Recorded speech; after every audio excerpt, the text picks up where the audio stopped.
You're listening to an archived Cabral Concept podcast. After listening to this show, check out the most up-to-date podcasts available at stephencabral.com/podcasts or search directly on iTunes. And now, welcome to the Cabral Concept, where board-certified naturopath and integrative health practitioner Dr. Stephen Cabral shares how he was diagnosed at the age of 17 with a life-altering illness and given no hope for recovery. It was only after studying and traveling all over the world did he discover how to combine ancient Ayurvedic healing practices with state-of-the-art naturopathic and functional medicine to fully rebalance the body and re-energize it with life. It's time to discover how to get well, lose weight, and finally feel alive again. And now, here's your host, Dr. Stephen Cabral. Hi everyone, and welcome back to the Cabral Concept. It is great to have you back here today, as always, joining me on this Training Thursday show, where we will be talking about exercise, nutrition, and the 4 pillars of overall great health and longevity. So it's one of those things where if you want to enjoy a nice long life and not have to suffer from all of the different ravages of aging, what we want to do now is work on those things that we know get us well, keep us healthy, and that is the definition of living that long, healthy life, because it's what you do right now. There is no magic pill, but it's the actual lifestyle and 4 pillars that I'm going to talk about today that can give you the most benefit for that life that you want to live, not only in 20, 30 years or so from now, but actually right now. So enjoy the benefits now and then keep them for life is what we try to talk about. So one of the things I want to go over today is I want to share with you the last couple weeks I've given a rest. Usually I read a couple books a week, typically somewhere around 3 books or so a week. And I don't say that because I think it's anything special or not, but I'm always trying to keep up with what's going on out there, what's new out there, or I go back to previous books and I look at, is there something that I'm overlooking right now? Is there something that I'm missing that I can make sure that I add to my practice and, of course, teach you as well on the Cabral Concept? Well, over the last few weeks, I've really just spent my time diving into more research on nutrition and overall exercise, and just make sure that the information that I'm giving you is absolutely on point and that you can trust what you are hearing on this show, but also that I'm living it myself. So, the reason why I say this is there's still so much bad information out there from good people. I want to repeat that. Basically, there are so many very intelligent, good people out there, but they're giving you bad information, and it's not because they are doing it on purpose or any bad reason. I really don't believe that. The thing is, they get caught up with all of the hype of the day. Big example of that is keto. And it's one of the worst things right now that's infiltrated our society in terms of eating healthy and living healthy. And the reason is this. It's very simple to see because I do it for body transformation, and I've done it now for over 20 years for body transformation. When you go on a low-carb diet, whether it's higher fat or higher protein or even both, you are going to lose weight. There's no doubt about it. And if you have digestive issues and you eliminate a lot of the fiber and you eliminate a lot of the carbohydrates which contain glucose, fructose, or other molecules, we call them fructo, oligo, di, mono, and polysaccharides, when you remove those, you don't have as much bloating, you don't have as much inflammation, which means you have less joint pain or autoimmune issues. Okay, great. So we did that. People are losing the weight, and they're not dealing with as much of the inflammatory issues or bowel-based issues. Problem is, they're not really getting well. It's just like using a pharmaceutical drug. It's the same exact thing. You are essentially taking away something that's healthy for someone, and you're doing it without rebalancing the body. Let's just say you have joint pain in your fingers and your elbows, okay? So you wake up every day, you have a coffee with Advil or a coffee with ibuprofen, right? Okay, you're taking your anti-inflammatory, you have your coffee, you're pumping up those norepinephrine levels, those cortisol levels. They act as their own natural anti-inflammatory. You take your ibuprofen, life's good again, right? Well, and the next day it comes right back. Same thing.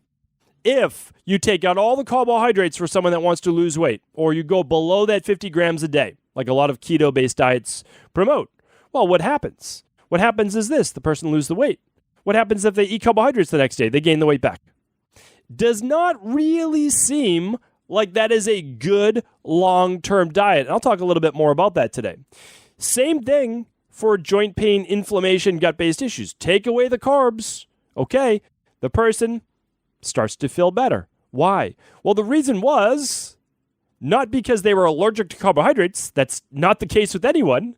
What happened was this, is that their body is loaded with SIBO, small intestinal bacterial overgrowth, and most likely candida overgrowth. Those are the reasons why. I mean, that is it. And they have what's called intestinal permeability or leaky gut, however you want to refer to it as.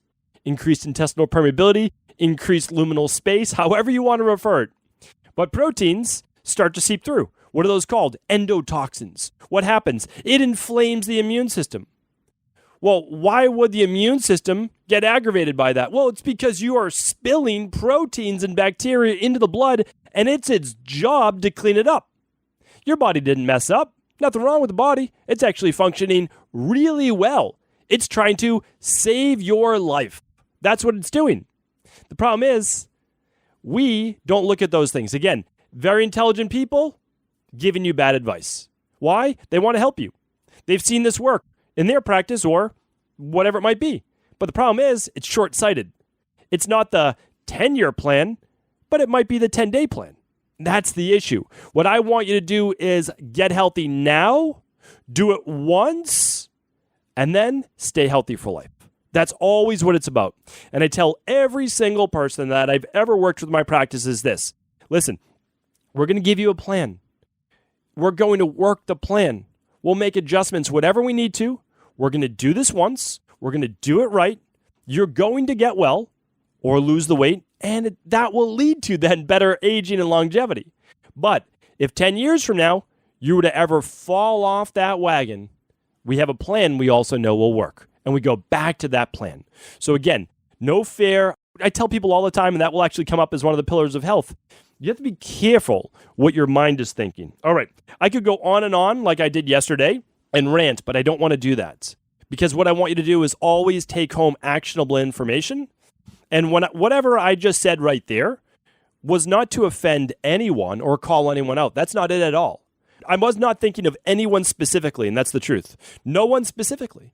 And if someone's promoting a keto-based diet to you, I hope that they're doing it as a short-term, less than 3-week plan. Because I'll tell you right now, it is not going to do you good in the long term. If anything, finally, and thankfully, because this hasn't been, like people have not been doing this long term, now we're starting to see all the ill effects. I see it in my practice because, again, I'm in clinical practice, so I see what it does to women's thyroid. I see what it does to dropping of their progesterone levels. And so I want to be careful. I want you to learn from other people's mistakes so that you don't have to repeat those mistakes. I mean, life is too short to make all of the mistakes yourself. You have to learn from other people's. And if you're a practitioner listening to this, it's okay if you were doing keto in the past. Transition people off very slowly because their body's not even going to be able to handle carbohydrates right now. So very slowly start to transition. I have a podcast called How to Transition Off a Low Carb Diet. Again, we do a low carb diet as well. I want you to know that. I'm telling you, we do it as well. I've been doing it since the late 90s. So I know the benefits. But long-term benefits? No. Short-term because it helps so much in so many areas. But then you ease people off of it so that they get the short-term and long-term benefits. That's what it's all about. Okay, let's go over these 4 pillars of health. Really just doing my homework and just going back to make sure the information I'm giving you, giving my own family, giving myself is right on point. Meaning like that it is the truth. There's no other way around it. Because I've said this before, I don't care who's right. I don't care. It does not matter to me. There's no ego attached with any of this. Too many people have their, ebooks and marketing plans all built around their, keto diet or their carnivore diet or their whatever it might be. And you have to understand is that it's not going to be exactly the same for each person, but it all has to have a foundation. And that's the foundation I want to talk about today. And this will never change. It really won't. We'll just have new studies in different ways all saying the same thing. And I'm going to give you some older studies today that just I'm looking at all of these things, and it's the same thing. It's never going to change.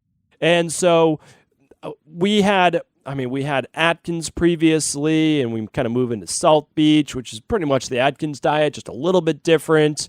And then we moved to keto, and then we moved to carnivore, and it's just, they're all the same thing, more or less in different ways, meaning because the actual mechanisms are pretty much the same. People are like, oh no, it's my body being in ketosis. Most people are not even in ketosis. They're eating way too much protein to possibly be in ketosis, and they don't even know it. I mean, that's the thing, is like a keto-based diet is very specific. And again, it was originally intended as a medical-based diet, and it does work.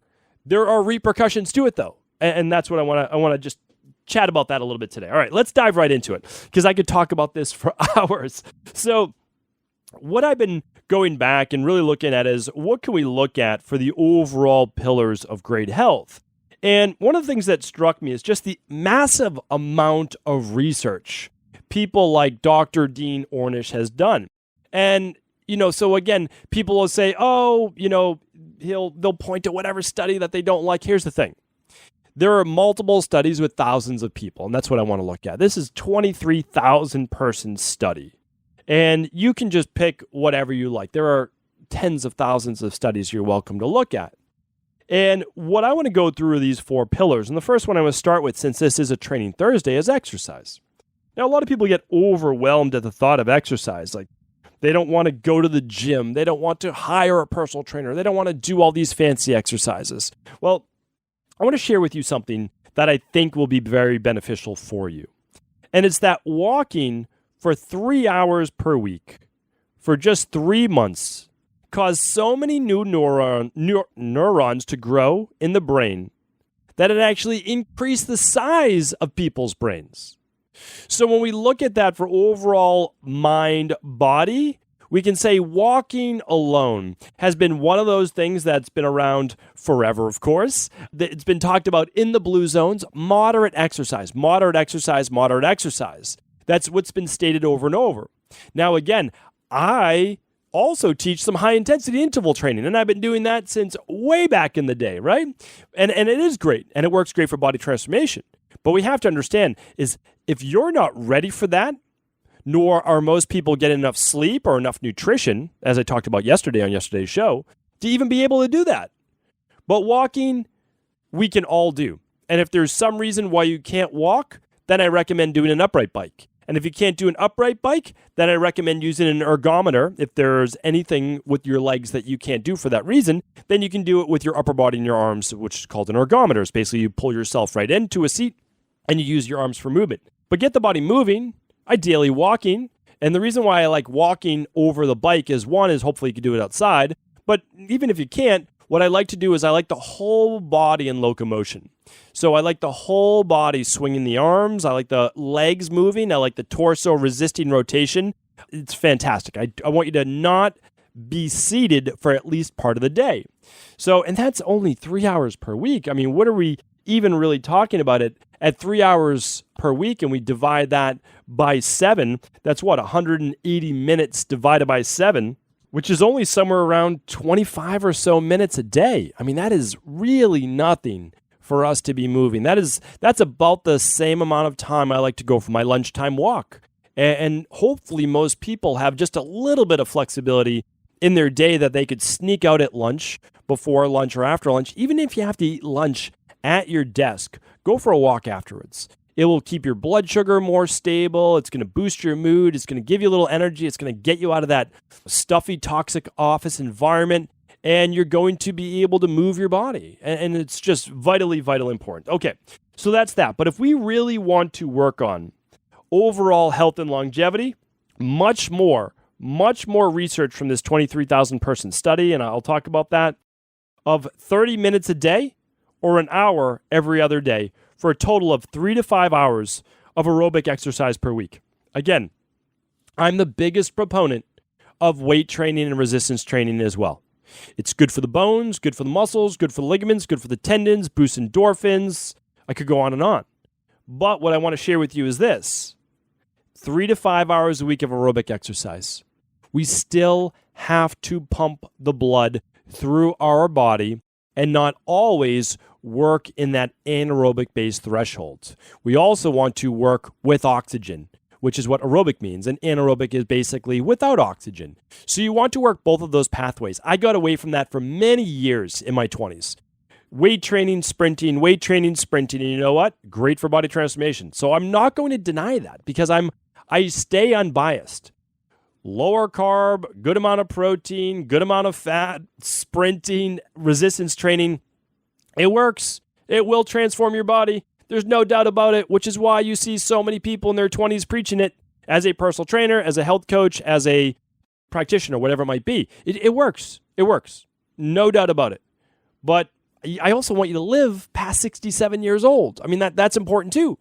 Because a lot of people saying, oh, I don't care if I live that long. Trust me, you will when you are 67 years old. And that's because I see people in my practice every single day in their 60s, and they want to live till 90, or they want to live longer so they can see their grandkids. Like, all of this is important to them later in life, and it most likely will be for you as well. And again, I'm not to say that we don't want to help people in their 80s live to 100, because we do that as well. Like, we want to do that as well, no doubt about it. So wherever you are, think 20, 30 years down the road. And that will always be a great thing to think about, because everything that you do in the moment affects you in the long term. Now, hardly ever affects you in the moment. I love the phrase, and I say it all the time to myself in my head when my kids are driving me crazy and I've got all sorts of stress, maybe from work or whatever it might be. I always go back to that famous quote where the days are long, but the years are short, right? I mean, it's crazy to look back, and I'm like, well, how did I end up with a 7-year-old? Like, how do I have a 7-year-old daughter? You know, it doesn't make any sense to me. I don't feel like the type of person who already has a 7-year-old daughter. But here's the thing. Time flies. It goes by quick. You need to take control of your health, your life, your overall mind and body right now. So 30 minutes a day, 1 hour of exercise every other day. You can do that. No doubt about it. I'm telling you right now, get out there, move your body. Listen to my podcast on what a graduated exercise program is. Take my integrative health practitioner course that walks you step by step of here's how much walking to do. Then here's how to ramp it up.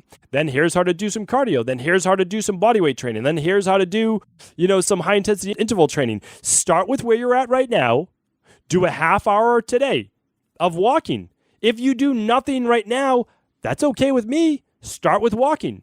You don't need to start doing CrossFit if you do nothing right now. Nothing means start with walking. Once you work up to 10,000 steps a day, great. Then graduate to something next. Whatever you want it to be. Upright bike, you want to do the rowing machine, fantastic. Okay? Then let's do some body weight training. Let's get that body moving. Let's work on some compound movements. And I have today's episode. Let's go to today's episode, StephenCabral.com/1336. So all links and anything will be right there.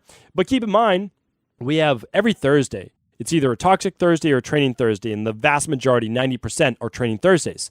There are workout programs all over the place for you for free. There is talk about the graduated exercise program. There's talk about the 4 phases of exercise, I called it. Check that out. All right.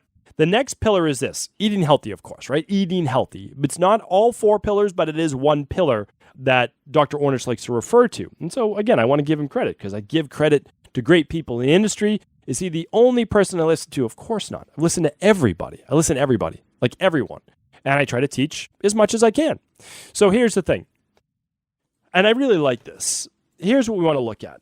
People are afraid of carbohydrates. You can't be afraid of carbohydrates because they have to make up, most likely, the majority of your diet. Now, people, right away, they start to go crazy. And again, 15 years ago, I would have gone crazy at that statement too.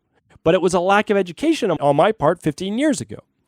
So here's what people, when they say higher carb, they start to go crazy because they think of weight gain or they think of diabetes. And I get it. I understand that. We're talking about volume. We're talking about volume of food. 2/3 of your plate, or at least half of it, should be vegetables. Those are carbohydrates. They're not protein and they're not fat. They are carbohydrates. So at least half your plate should be veggies. It's very simple, very straightforward. I'm starting to know my words. It's so simple. But we have to do that. Every meal, it has to be that. Fruit of vegetables, right? Your breakfast can be fruit. People say, well, it's too high glycemic. Start with berries. If your body, it's only high glycemic if your body can't handle it, right? It's not high glycemic for someone that takes in a cup or two of fruit and it doesn't spike their blood sugar. It's not high glycemic. It's high glycemic for you if it spikes your blood sugar. So start with wild blueberries. Start with cherries. They're very low glycemic. We can start there. And start with a half a cup.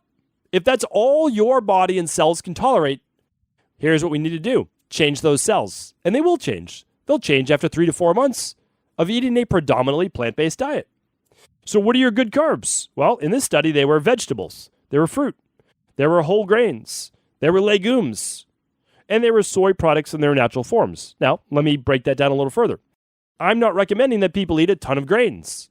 I work with too many people that don't do well with a lot of grains. But let's replace that word with starches. Okay, so now what do we have? Sweet potato, Hawaiian sweet potatoes, which is the Okinawan purple potato that I love. It's one of those longevity foods because of all its antioxidants. I'll talk about that on a Friday review.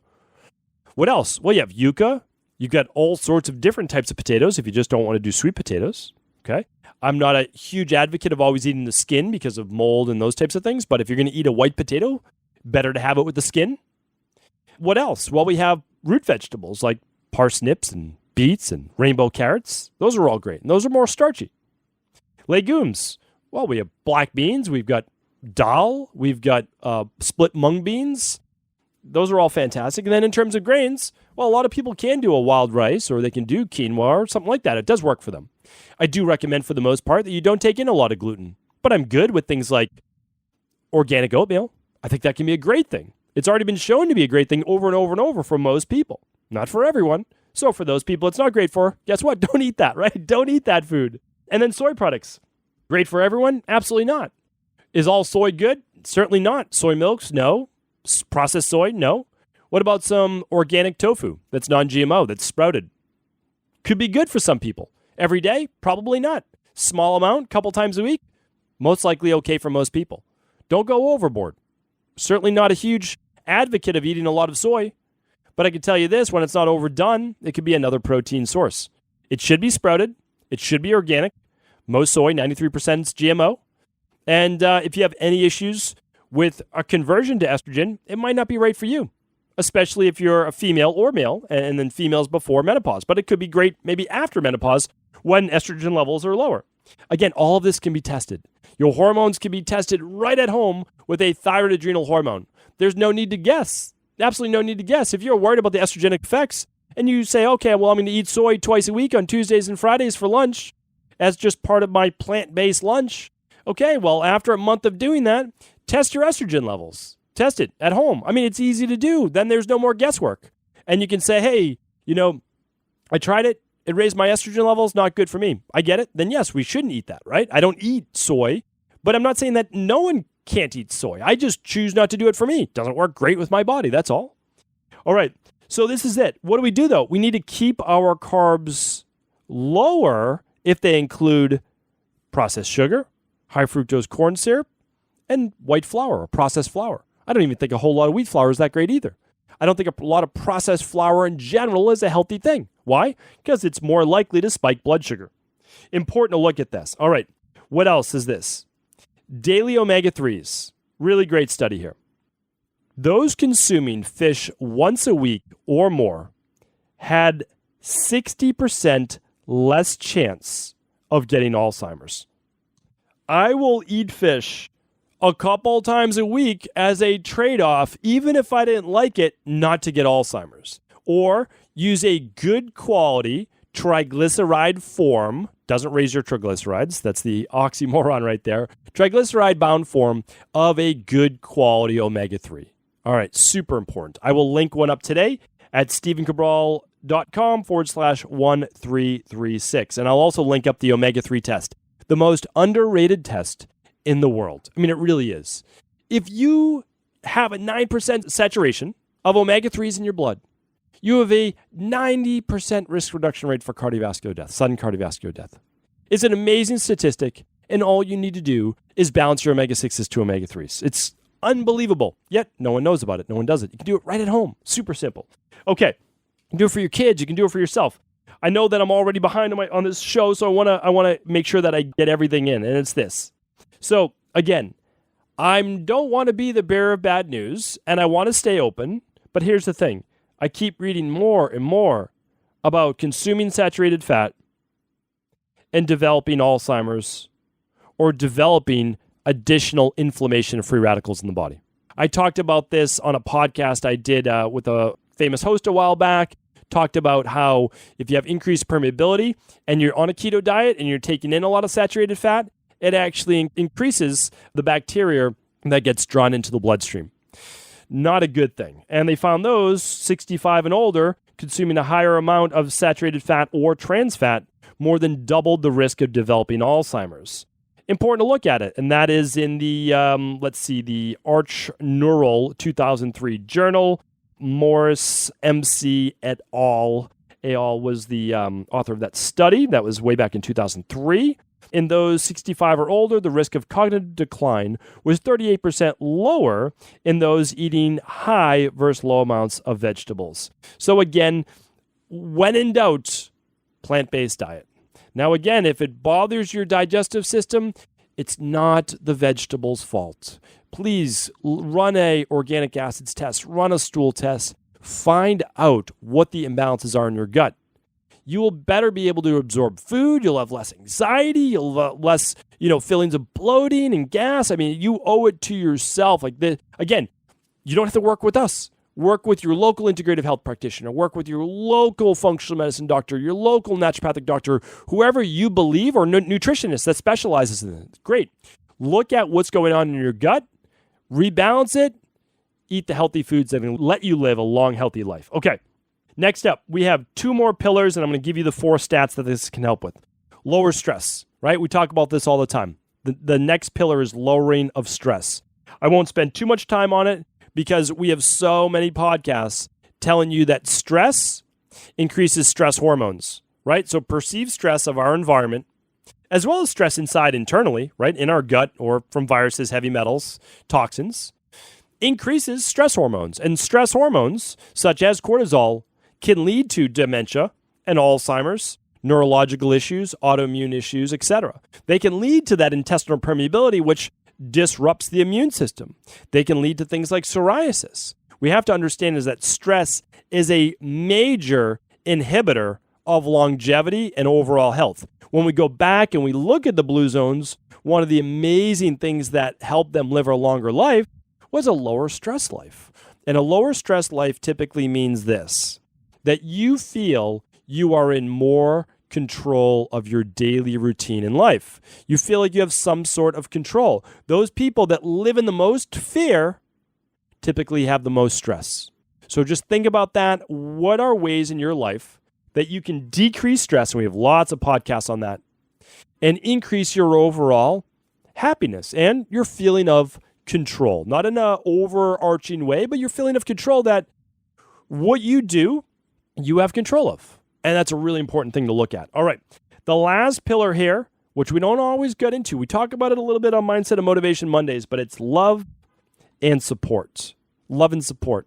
Again, another pillar of longevity that no one talks about. Those people that feel lonely are more likely to be depressed, more likely to be medicated, more likely to gain weight, more likely to let their health fall away. So what can we do in our own life to increase our feeling of love and support? Because it's different for every person. The way that I would feel love might be different from the way that you experience it or feel it. And same with support. It's so important to have your support network. So if your friends or family members are not your support network, that doesn't necessarily mean that you're not going to be able to get the support you need. You want to look elsewhere. We have an amazing online community, a Cabral support group, and we have an amazing integrative health practitioner community where people are making true connections all over the world and developing friendships. And when they're going through hard times, they get on a Skype call, which is free, and they just connect with each other. And now they're face-to-face anywhere in the world, and they just have someone there that they can talk to. And a lot of times support is just that. How can I get this off my chest? How can I share with you the hardships, the frustrations I'm going through right now that if I were to say them and let them off my chest, I would immediately start to feel better. I wouldn't be holding them inside. I'll probably be able to sleep better that night. See if you can find one person in your life that's able to offer that. And then in terms of support, find the health practitioner, personal trainer, nutritionist, whoever it might be that's able to get you on a program, offer you accountability, because we all need an accountability partner, and that will support you on your journey. That is not too much to ask from any coach out there. You can do this. If the current coach you have right now is not fulfilling that, you can look elsewhere. It's okay. You don't have to stay with that person, or you can hire an additional coach, someone else that's better suited to be your accountability partner, to be there to support you. They know when to push you when you're letting yourself down, and they know when to hold back and hold your hand instead when you're having a rough day. That's the true sign of a great integrative health practitioner, a great personal trainer, a great doctor, is that there are times to forge forward and push hard. But when that person has met their breaking point, all they need is a hug. That's it.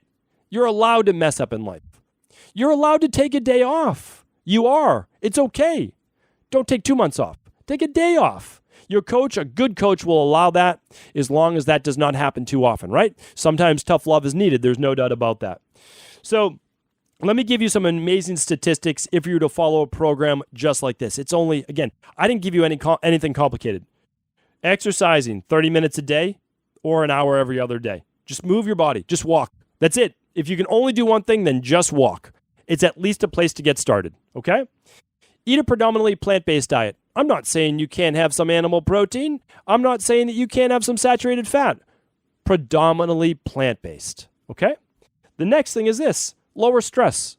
I can't tell you exactly how. I've given you all different ways to do that in my book, The Rain Barrel Effect. I teach it in the Integrative Health Practitioner. I've done 1,300 previous podcasts. You can get the information. Trust me, it is there, and it's free for the most part. So, but the way that I lower stress might be different than you, okay? So for you, might be meditation, might be going for a walk, might be doing some hatha yoga, might be exercising at the gym, might be doing some kickboxing. Whatever works for you, find something that helps you lower stress, and then try to lower the stressful activities that you have in life around you. All right, the next one is this. Love and support. Where are you going to find that in your life? Because it is important. It is very, very important. Again, I can't tell you the exact direction to move, but I can give you various ways to do that. And it can be family. It can be friends. It can be renewing your relationship with your partner.